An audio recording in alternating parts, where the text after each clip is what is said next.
Good morning, physics class. It is actually Friday today. I'm uploading this at 8:30, and I'm going to be correcting that Snell's Law worksheet on this whiteboard and explaining a couple of things. The first thing I wanted to explain is that the formula for Snell's Law, we're going to be using two formulas.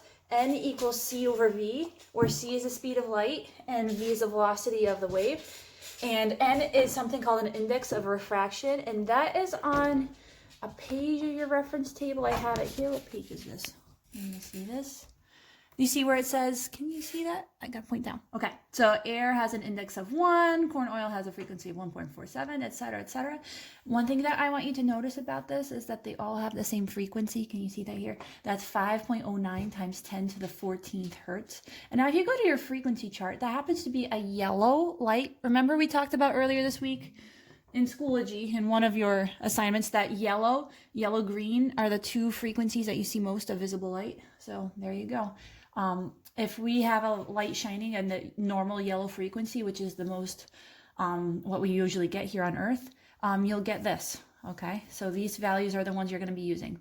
So when you plug that into your problems, you're going to get, I'm going to use Snell's Law. Snell's Law is N1 sine 1 theta 1 equals N2 sine theta 2. You don't need to calculate N1. N1 is already C over V. And N1 is already given for you in your reference table. So no need to plug in the speed of light. Hey, what's up, Belle? It's okay. It's just a rabbit. Okay, so let's do a couple problems together. I'm not going to do every one, but I do want to do a couple. And I wanted to do something else. I forgot. I'll hopefully remember it then. Okay, so for number one, I checked both Ashley and Claire's assignment. Ashley was the first one this time, so I spent more time on Ashley's. And I really liked something that Claire did that I copied here, my way. Chill, Bella, chill. Okay, so what I did here is I drew the air-water interface, and I drew the incident light. This should have a little arrow on it because the light is coming from the air to the water. And Claire labeled air and water here, and I thought that was very neat, and I like that. Stop it, Bella. And the angle between my incident light and the normal happens to be 10 degrees for the first question. And we're trying to find out theta 2, the angle that it exits at, and that is in water. So my N1 for air, if you look at your reference table, the N1 for air is 1. Okay, and for water, it is 1.33. Back to me. So I'm going to plug those values in. So N1 is 1, N2 is 1.33. So now I have this equation right here, and I'm going to rewrite that to have the actual values. Let me bend this down a little bit. So now I have 1 sine theta 1 equals 1.33 sine theta 2, okay? So my first angle is going to be 10 degrees. So then I would put 1 times sine of 10 degrees is equal to 1.33. My sine for theta 2, I don't know.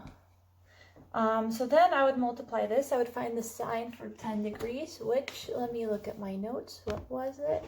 It was 0.17, right? 0.17 equals 1.33 sine theta 2. Okay, so I'm going to cancel both sides. Let me still bend this down a little bit more. By 1.33, 1.33, to cancel out this 1.33. So I'm going to get, what is my sine for theta 2 is 0.42 equals sine theta 2. So my inverse sine, now this is the tricky part. Claire, you did a fantastic job, and Ashley, you did too, of finding out the inverse sine. So you have this, you plug in your calculator, 0.42, and you press the shift and the sine button, or on the computer. I'm going to show you how to do that with your computer calculator in a little bit. And then you should have gotten something like 7.5 degrees. The inverse sine of 0.42 is 7.5 degrees. And that represents this angle. the difference between my refracted ray and the normal being the vertical. So that difference is 7.5 degrees. It came in at 10 degrees, it's leaving at 7.5 degrees. So if I had a protractor, I would take my protractor, I would measure out 10 angles for right here, 10 degrees, and I would measure out 7. So it would, in real life, it would look something like, 10 degrees is really shallow. 10 degrees like that. And then it's leaving at 7. So it's going to look even tinier. So maybe you can't even really tell that much, but it's going to be a really, really almost vertical ray. Okay. For number 2, same thing, except you have corn oil and ethyl alcohol, and it's coming at 23 degrees, and we want to know the one that it comes out with. So this one we're gonna do together, like all the calculations and everything. I'm gonna show you how to do that with your computer calculator in case you don't have a calculator at home. So spoiler alert, I got 24.99 degrees, something like that, which is 25 degrees rounded up. And I think Claire got something like 24.8 degrees, which is fine. It's like within the margin, but I wanted to show you how I got the actual 25 degrees, okay? So for number 2, it's coming at 23 degrees, yada yada. N1, chill Bella. Theta 1 equals N2. Hey girl, what's up? Come here. Come here. It's okay. It's okay. Okay, she's whining. She's being a little bit whiny. N1 sin 2. My N1 happens to be in this case, and I go to your reference table and I see that corn oil is at 1.47. So 1.47 sine 23 degrees equals, what's my N2? My N2 is 1.36. 1.36 sine theta 2. So now I'm going to show you on the computer how I do this. I have my calculator out. Oh, I have to put my calculator back to the basic mode. So the way I looked for my calculator on my computer, I'm going to put this down for a little bit so I can show you exactly what I did, is, can I turn the camera around? No, I can't. So I'm going to have to do it this. Is I went under here to my start button and I typed, like, you know how to find your calculators, right? And then I typed calc for calculator. And now if you know how to use your calculators and find a scientific one, that's great. Mine is already on scientific mode, but typically computer calculators would pop up like this. You would see like a standard calculator on here. So then you would go here to change it to a scientific one so you can get all the trigonomic functions that we need. Sorry, I keep pointing the camera at me instead of pointing at the computer. And then to get your sine, you're going to open up here on the trigonometry button. Hopefully you can see that. And then you have a sine button. So let's do this equation together. I have 1.47 times sine of 23 degrees. The first thing I'm going to do is put in 23 degrees. I'm going to take care of that angle first, because it's going to make my life easier. So I typed in 23. Oh, I'm going to press the sine button. Boom. Now I'm going to times it by 1.33. I got a big old number like that. Now, when you're writing it down on paper, you would just write like 0.52. You wouldn't write down all those numbers. But I am impressed by those of you who did. So I am impressed. Then we're going to divide by 1.36 on both sides. That was the index of refraction of ethyl alcohol. I'm going to click the equal button and I get 0.38. And then I go to do this trigonometry function. I'm going to press a second to find the inverse sine. That's sine to the minus 1 power. And I get 22.46 degrees. That's different than what I got. I must have missed something. I got 25 the first time. Let me start. I'm going to start this over. Hold on. Okay, turns out I can't multitask and hold the camera and calculate at the same time and talk. So I'm going to do this one more time with the right values. It turns out I divided by the wrong index. So it was 23 degrees. I click on sine.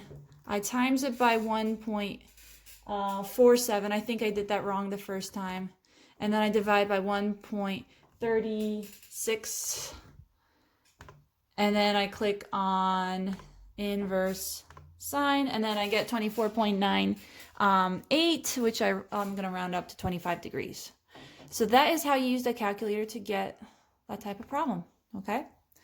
So I'm not gonna go over the correction over all of the other answers. I can just give you flat out like what the answer key was. I'm not gonna go over it step by step. I don't think, for those of you who did it, I think you were on the right track. I don't think you should have any like lingering severe questions after this correction, but if you do, please leave me a comment. Check out the PHET simulation on refracting light. It's like a laser that shoots through various surfaces, and you're going to check out the bending of the light, and your next assignment will be on that. And my last message for you is about this COVID situation. I know people are panicking right now. I know like day 3 or day 4 of the quarantine is really starting to settle in, and people are feeling lonely and depressed, and your grandparents especially might be lonely and depressed. So stay connected with each other, talk to each other, reach out to those friends that you know that might be lonely and by themselves at home if their parents are still working. Check in on your friends, make sure you're staying healthy, make sure you're talking to each other, and give each other emotional support, all right? And I am here for you too. If you have any questions, just shoot me an email. I hope everybody has a fantastic weekend, and I look forward to talking to you soon. I was hoping to do a YouTube live video that I would appear like this and I could see your comments live, but YouTube is down, either due to COVID or due to, I don't know. So the YouTube live function isn't working for me right now, and I'll try to resolve that for next week. All right, everybody, stay healthy.